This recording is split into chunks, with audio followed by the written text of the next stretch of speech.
திங்களணி சடைப்பெருமான் பூசையாற்றி திருமதிலும் கடந்திட முன் நின்றான் யாவன் தங்கு கடற்புவி வரைப்பின் நெடியோனாதி சகலருக்கும் ஊறு தவிர்க்கின்றான் யாவன் அங்கவன்மை சரித மொழிபெயர்ப்ப வேண்டி அவனடியே சரணாகாலத்துளேற்கு மங்கடசின் மயமதுர தமிழ்ச்செம்பாடல் வாரி மடம் அடை உடுத்து வளரும் அன்றே. அதை கேட்ட மாதவர்கள் பெரிதும் மனமகிழ்ந்தார்கள். இந்நிலையில் வரேனியன் என்னும் ஒரு வேந்தன் மாபெரும் தவங்களை செய்து தேவரிடம் தோற்றும்படியான புகழ் பெற்றிருந்தான். அவன் எத்தனையோ தான தர்மங்கள் செய்து வந்தும் அவனுக்கு புத்திரப்பேரே கிடைக்கவில்லை. கடைசியில் விநாயகப் பெருமானின் திருவருளினால் அவன் மனைவியான புட்பகை கற்பந்தரித்து ஆண் குழந்தை ஒன்றை பெற்றெடுத்தாள். அக்குழந்தையை விநாயகமூர்த்தி ஆனவர் அங்கிருந்தவர்களுக்கு தெரியாதபடி மறைத்துவிட்டு தாமே ஒரு குழந்தையாக மாறினார். அரசியின் குழந்தையை பார்க்க ஆவலோடு அங்கு வந்தவர்கள் அனைவரும் அக்குழந்தை மிகுந்த அழகோடும் யானை முகத்தோடும் மழு முதலிய ஆயுதங்கள் ஏந்திய 4 கைகளோடும் நீண்ட தும்பிக்கையோடும் தொந்தி வயிறோடும் காட்சியளிப்பதைக் கண்டு ஆகா, இது என்ன அதிசயமான குழந்தை என்று பயந்து ஓடிப்போனார்கள். அதை கேட்ட அரசி புட்பகை, ஐயோ, இத்தனை நாட்களாக பிள்ளை வரத்தை விரும்பி அளவற்ற தான தர்மங்களையும் தவங்களையும் செய்து வந்தோமே, இப்போது புத்திரப்பேறு கிடைத்தது என்ற அளவற்ற மகிழ்ச்சியுடன் இருக்கும்போது இத்தகைய வடிவத்தில் குழந்தை பிறந்துவிட்டது என்று பலவாறாகவும் புலம்பி பெரும் கூச்சலிட்டு அழுதாள். வரணியராஜனும் வந்து அக்குழந்தையை பார்த்துவிட்டு, இந்த விசித்திர குழந்தையால் நமக்கு துன்பம்தான் ஏற்படும் என்று நினைத்து நடுங்கினாள். அதனால் அவன் சில வீரர்களை குவி அழைத்து, இக்குழந்தையை இந்த இரவிலேயே இப்பொழுதே எடுத்து கொண்டு போய் மடுக்கரையில் தள்ளிவிட்டு வாருங்கள் என்று கட்டளையிட்டான். அதன்படியே வீரர்கள் குழந்தையை எடுத்து சென்று பராகவ முனிவரின் ஆசிரமத்துக்கு அருகில் உள்ள மடுக்கரையில் புல்தரையின் மீது சில இலத்தலைகளை பறித்து போட்டு அதன் மீது குழந்தை கிடத்திவிட்டு சென்றார்கள். அக்குழந்தையை புலி முதலான மிருகங்களெல்லாம் கண்டு மனமுருகி ஊனுறக்கமின்றி பாதுகாத்தன. மறுநாட்காலையில் தடாகக்கரைக்கு நீராட வந்த பராசவ முனிவர் அங்கே பசுந்தலைகளின் மேல் அழகான குழந்தை ஒன்று அதிப்பிரகாசத்துடன் படுத்திருப்பதை கண்டு ஆனந்த பரவசமடைந்தவராக அக்குழந்தையை தம் கைகளில் வாரி எடுத்து கொண்டார். தாம் செய்த தவப்பயனால்தான் வேதங்களாலும் அறிய உண்ணாத விநாயகப் பெருமான் குழந்தையாக அவதரித்து இங்கு நம்மிடம் வந்திருக்கிறார் என்று எண்ணி மனம் பூரித்தவராக அக்குழந்தையை தமது ஆசிரமத்துக்கு எடுத்து சென்றார். அங்கு தாம் பத்தினியான வீரியவத்தை வத்சலையை கூப்பிட்டு அவளிடம் குழந்தையை கொடுத்தார். அக்குழந்தையை வாங்கிய வீரிய வத்சலை பாசத்தால் தனக்குள் தனங்கள் விம்மவும் உதடுகள் பரவசத்தால் துடிக்கவும் உச்சி முகந்து தன்னை அறியாமல் தனங்களிலே பால் சுரக்க அதை ஊட்டி அருமை பெருமையாக வளர்க்கலானாள். இவ்வாறாக பராசவ முனிவரின் ஆசிரமத்தில் குழந்தை உருவத்தில் அவதரித்த விநாயகப் பெருமான் நாளொரு மேனையும் பொழுதொரு வண்ணமாக வளர்பிறை சந்திரன் போல் அருமையாக வளர்ந்து காணப்பட்டார். அச்சமயம் முன்பொரு நாள் சௌரபரி முனிவரால் சபிக்கப்பட்ட கிரௌஞ்சன் என்ற மூஷிகன் ஒரு நாள் பராசவ முனிவரின் ஆசிரமத்துக்கு அருகில் வந்தது. அது அங்குள்ள மலைகளை கிடைந்து கற்களை தள்ளியும் சுவர்களை கிள்ளி தகர்த்தும் மரங்களை வேருடன் பிடுங்கி சாய்த்தும் வேள்விக்குரிய ஓமகுண்டம் முதலானவைகளை தோண்டி குழி பறித்தும் ஆசிரமத்தில் உள்ள துணிகளை சுவடிகள் எல்லாம் கடித்து குத்திய குதறியும் நாசம் செய்தும் அட்டகாசம் செய்தும் வந்தது. அதன் தொல்லையை பராசவ முனிவரால் பொறுக்கவே முடியவில்லை. இதற்கென்ன செய்வது என்று தெரியாமல் அவர் மனங்குழம்பினார். அதை அறிந்து கொண்டு விநாயகர் அந்த மூஷிகத்தை அடக்க முனைந்து அதன் மீது தம் பாசக்கயிற்று ஏவினார். அதை கண்ட மூஷிகம் சகல உலகங்களிலும் தொலைத்து சுற்றி திரிந்து தப்ப முயன்று சிவலோகம் வரை சென்று விட்டது.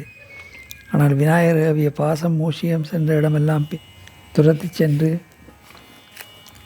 பெருச்சாளியின் வல்லமையை எல்லாம் அடங்கும்படியாக அதை பிடித்து கட்டி இழுத்து விநாயகமூர்த்திக்கு எதிராக கொண்டு வந்து நிறுத்தியது. அப்போது அந்த பெருச்சாளி பிள்ளையாரின் திருமுகத்தை ஏறிட்டு நோக்கி, ஆண்டவனை, அடியேனை அக்கிரமக்காரன் என்று நினைத்து அழித்து விடாதீர்கள். நான் முற்பிறவியில் கிரௌஞ்சன் என்ற கந்தர்வராஜனாக இருந்தேன். ஒரு நாள் சௌபரி முனிவருடைய பத்தினியாகிய மனோரமை என்பவளின் புதுமையான அழகில் பெரிதும் மயங்கி காமவசப்பட்டவனால் அவள் கையை அனுமதி இல்லாமல் பிடித்திழுத்து விட்டேன்.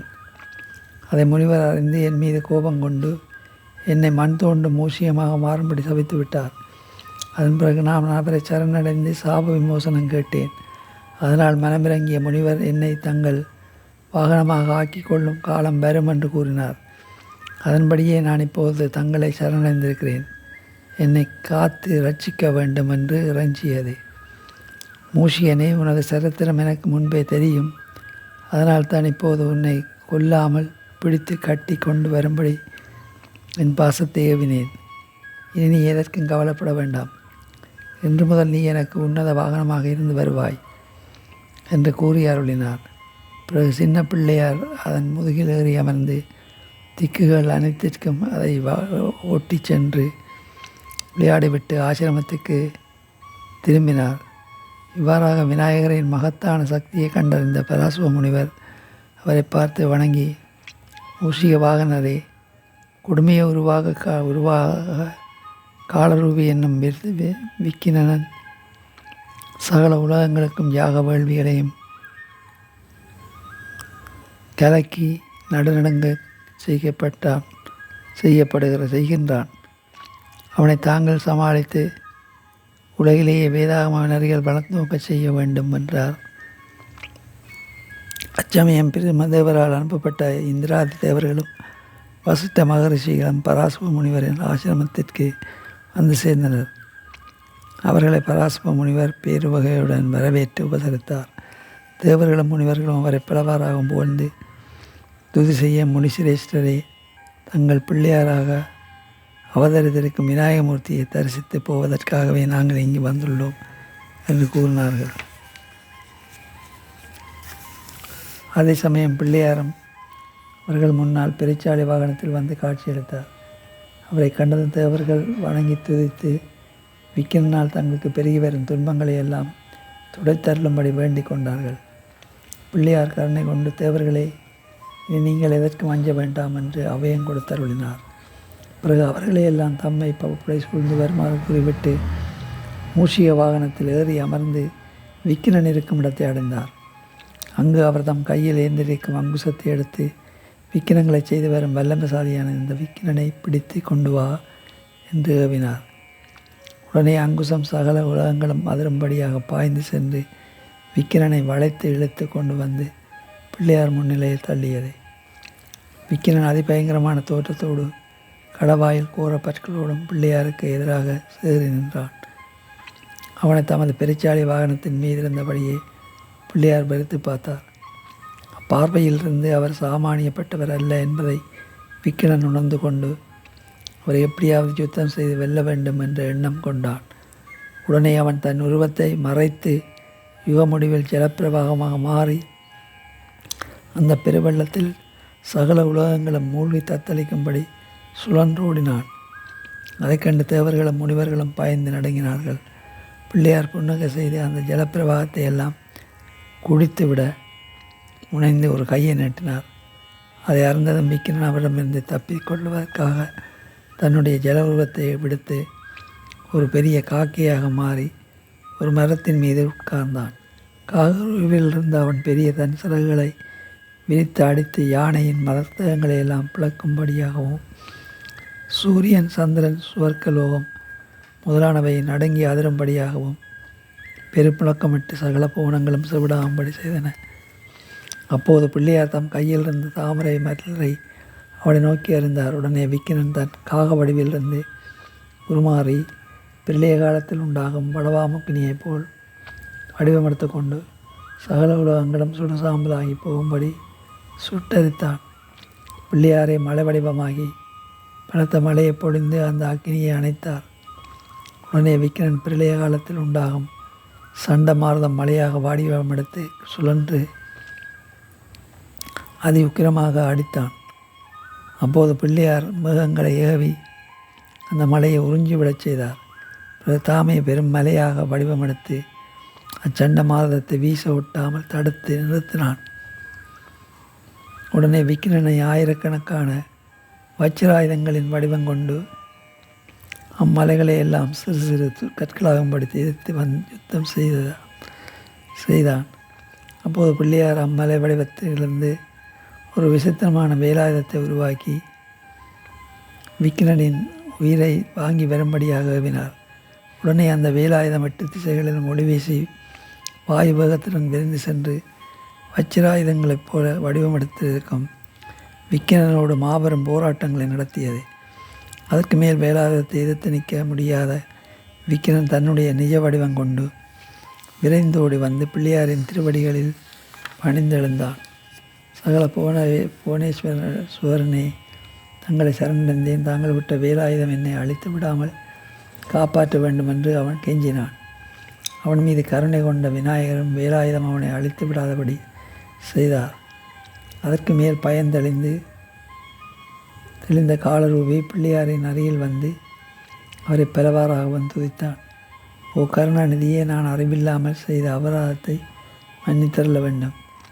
திவேந்திரனுடைய கட்டளையின்படி நான் பல விக்கின வடிவங்களை கொண்டு எல்லா உலகங்களையும் பாட்டி வந்தேன். மேலும் வரிபிடித்தவன் போல் தங்களோடு எதிர்த்து யுத்தமும் செய்துவிட்டேன். நான் செய்திருக்கும் அவசாரங்களை எல்லாம் கருணை கூர்ந்து மன்னித்தருளி அடியேனை தங்களுடைய அடியார்களின் ஒருவனாக ஏற்றுக்கொண்டு ஆதரிக்க வேண்டும் என்று விக்கிரன் விண்ணப்பித்தான். காலரூபியே, நீ இதுவரை செய்து வந்த அளவற்ற கொடுமைகளினால் உன்னை அழித்து விட வேண்டும் என்று நினைத்திருந்தேன். ஆனால் இப்போது நீ என்னை சரணடைந்து விட்டாய். அதனால் உன்னை உயிரோடு விட்டு விடுகிறேன். இனி என் பக்தர்கள் எவருக்கும் நீ துன்பம் கொடுக்கக்கூடாது. என்னை வணங்காதவர்களையும் என்னை நினைக்காதவர்களையும் எனக்கு அபசாரம் செய்பவர்களையும் நீ உன் விருப்பம் போல் பல விக்கின வடிவங்கள் எடுத்து துன்பம் கொடுத்து வரலாம். இதற்கு மாறாக நீ நடந்து கொண்டால் உன்னை நானே அழித்து விடுவேன். இதை நன்றாக நினைவில் வைத்துக்கொள் என்று கூறினார் மூஷிக வாகனர். அதற்கிணங்கி காலரூபியனான விக்கிரன் அவரை மீண்டும் பணிந்தெழுந்து, சுவாமி, அடியேன் காலத்திலும் தங்களுடைய கட்டளையை மீறி நடக்க மாட்டேன். தங்களுடைய திருநாமத்தோடு அடியேனுடைய நாமத்தையும் தரித்தருள வேண்டும் என்று பிரார்த்தித்தான். பெருச்சாளி வாகனர் புன்னக புரிந்து, காலரூபியான விக்கிரனே, நீ அனைவருக்கும் பல பல விக்கிரங்களை செய்து வந்ததனால் விக்கிரன் என்ற பெயரை பெற்றாய். இன்று முதல் உன் பெயரை என் பெயரில் முன்பாக வைத்து விக்கினராஜ விநாயகர் என்றே என்னை யாவரும் துதிப்பார்களாக. அவ்வாறு துதிப்பவர்களை நீ நெருங்காமல் துன்மார்க்க நீ துன்புறுத்தி வருவாயாக என்றார். விக்கிரன் மிகவும் ஆனந்த பரவசமடைந்து பிள்ளையாரை அன்போடு பூஜித்து விடைபெற்றான். இவைகளெல்லாம் வெரேனியம் ராஜன் விட்டு கேட்டு மிக்க மகிழ்ச்சி கொண்டு தன் மனைவி புட்வகையுடன் அங்கு வந்து பிள்ளையாரை பலமுறையிடம் கும்பிட்டு பூஜித்தான். விக்னராஜ விநாயகரும் அவனுக்கு வேண்டிய வரங்களை எல்லாம் கொடுத்தருளினார். முனிவர்கள், தேவர்கள் முதலானோரும் அவரை துதித்து அளவற்ற வரங்களை பெற்று தங்கள் இருப்பிடம் வந்து சேர்ந்தார்கள்.